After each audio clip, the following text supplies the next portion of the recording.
आपके तो दरअसल ही दुर्लभ। बड़ी कृपा आपकी, आज सुलभ हो गई बाबा। कैसे हो आप? बढ़िया बाबा, आशीर्वाद आपको। बाबा मैं भी आया हूँ।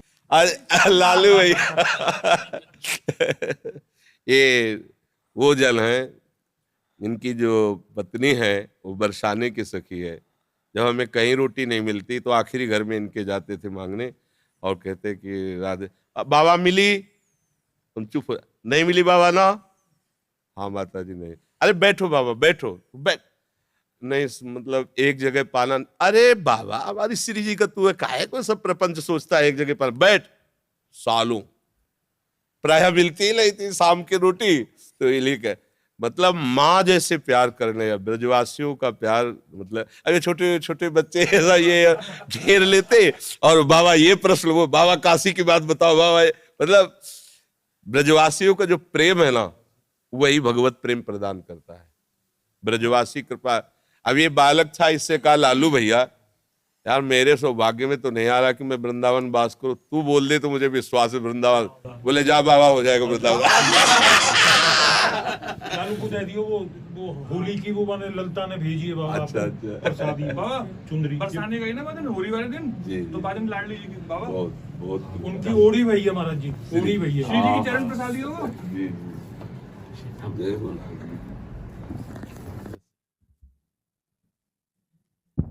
अब कौन प्रश्न कर रहा था? वो इनका दरअसल मेला तो एकदम पुरानी याद आ गई कि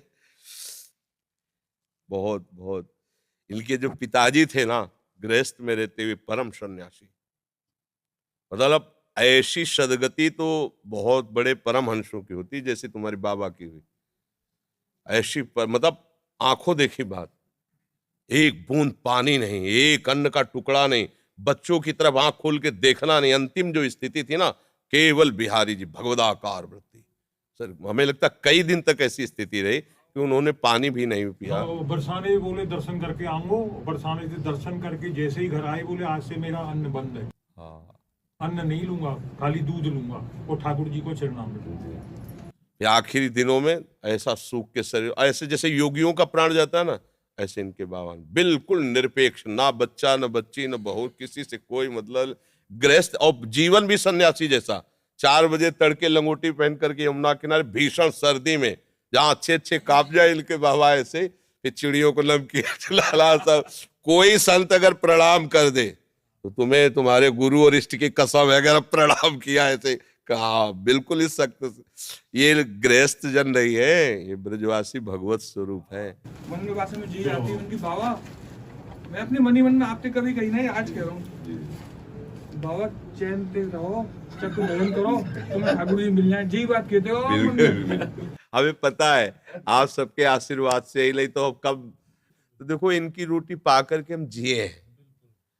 आज भी बच्चा भगवत कृपा से हमारे भोजन में पहले ब्रजवासी करना आता है, 3-4 ब्रजवासी जिनकी रोटियां आती हैं, तो हम जीते भी ब्रजवासी। देखो चाहे जो बची भी हो, एक बात काम की बात, ये सब तो बात तो बहुत है।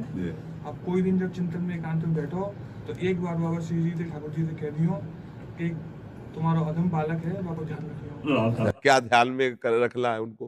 बस ध्यान में जी रखियो बाबा कि हमारा जन्म व्यर्थ नहीं चला। वो तो पास है, वो तो व्यर्थ होला ही नहीं, ये तो पक्का। आप समझो जब आप खेलने खालने तो बड़े बड़े सिद्धों की चरण धूल पड़ी तहाँ तुम्हारा जन्म हुआ है, इस बात को तो भूल जाओ, तुम इस बात को भूल जाओ कि कोई गति या दुर्गति, ये किसी साधन वाला क्षेत्र नहीं है। भजन भजन तो हुआ ना, उसकी चिंता भी मत करो।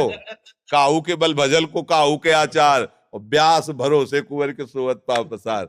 अगर आपको ऐसा है कि बाबा हमारे बिहारी जो हमारे, तो आप निश्चिंत रहो, पासबुक बनी बनी है एकदम, बस वो बैंक से निकालना है केवल, बिल्कुल पक्का समझो। वृंदावन में लिखो रहे ना, मेरा वृंदावन ऐसे मेरे बाबा। बाबा जो कहते ना ये इनके प्रकार चाहे कछु भी हो कैसे भी हो, कोई ना कोई संत भगवान स्वरूप में ऐसे ही 9 बजे तक दोनों लगे रहते।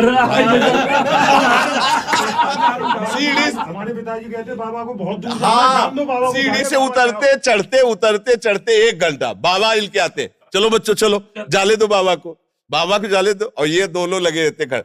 अब ये चुप होते तो बैल प्रश्न करते। राधे श्याम बाबा।